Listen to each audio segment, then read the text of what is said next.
Hello everyone, my name is Megan Mazingo, and I'm just going to be talking about your story.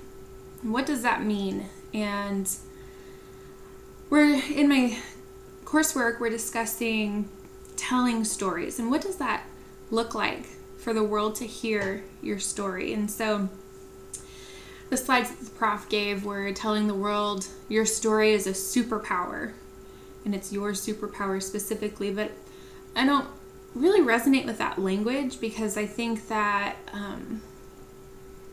it looks different for me. So when I think about telling people my story, I think about an imprinted treasure being placed onto my spirit and then uncovering it through language. So when I speak about my story, I speak about whatever the gunk that was covering the treasure. If it was a trial that I was going through, if it was productive pain that I was going through, that language to it gives it legitimacy, which then makes it tangible for me personally. And so I'm gonna talk a little bit about what that was like, the struggle, the negative emotions, the negative feelings, lack of skills, maybe an illness, because that's where I'm at. What happened, the general steps that we've taken to be able to share and to speak. And this is new and fresh for me, but sharing is a portion of my treasures in my spirit. What is that like now? What are the benefits? Positive emotions, feelings of positivity, the skills, the wellness that's come from this specific uncovering of treasure. And then your treasure, your contribution to the world, and the reasoning behind what you do and why you do it and how you operate and the facets of your identity. And so my story, in 2016, I was blessed with a beautiful, beautiful daughter who's the second born.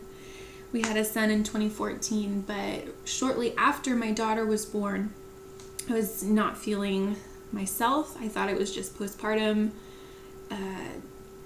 hormones and issues. I was having trouble with my neck, emotions, all sorts of different things. And previous to that, I had been through doctor after doctor regarding digestive issues where I would be throwing up, lots of anxiety issues. And so IBS was the issue. Prescribed a pill to kind of mask symptoms to make sure that I would operate at a better functioning level digestively, but it did not encompass the whole spectrum of all of the facets that included wellness and well-being. And so 2016 comes around. There was a big, obviously a huge bodily change, physical change through physiology of being pregnant and having a baby. And that triggered onset of late-stage Lyme disease, and I had been bedridden for a while. Prior to the diagnosis, I was also running a business nonstop, and I learned a lot in that business. But through it, there were I felt a lot of anxiety regarding my worthiness of my design. Like, I'm designed to move at a high pace, and I felt in opposition to that because of the Lyme disease, which was slowing me down. So that then caused negative emotions because they contradicted each other, because I wanted to operate with this motion of going, and the Lyme disease was basically saying, nope, you are bedridden. And so there was a lot of conflict within those emotions. Neuro-Lyme especially, which is what I had struggled with, it manifests in like an altered perception of reality. And so I would have these perceptions of what I considered to be truth that were not true, which that led to many other negative feelings, negative emotions, lack of skills, or misplaced skill sets on something that didn't need that skill set to be there. So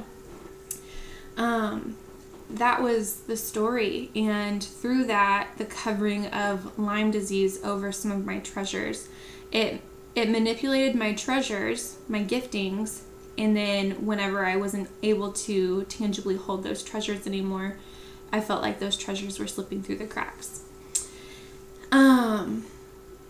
So what we did to help alleviate some of the illness is we did lots of vitamins and supplements. We've switched to homeopathy, targeting the specific strains of bacteria, Babesia, Borrelia, Bartonella, and we've seen improvement. But it's always difficult to think that you're on the cusp of healing and then seeing regression.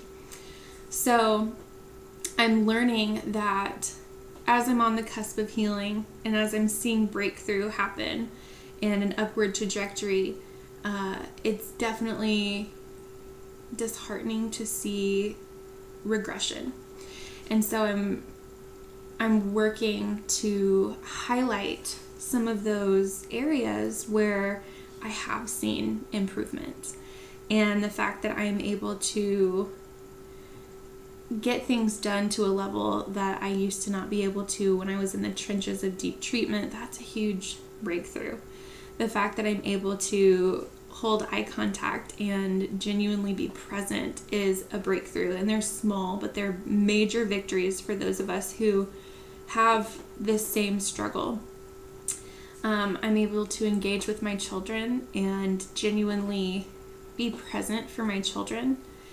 Some days it's very difficult. I'll be honest. Some days the engagement level is difficult, but there are triumphs to be seen. And when those triumphs are seen, the Lyme covering over those treasures is a little bit lessened. It's a little bit thinner.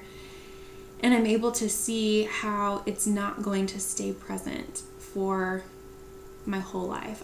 I believe for sure that a bacterial illness is not something that just will stay in your body for forever, because bacteria can easily be killed. It's not like a virus.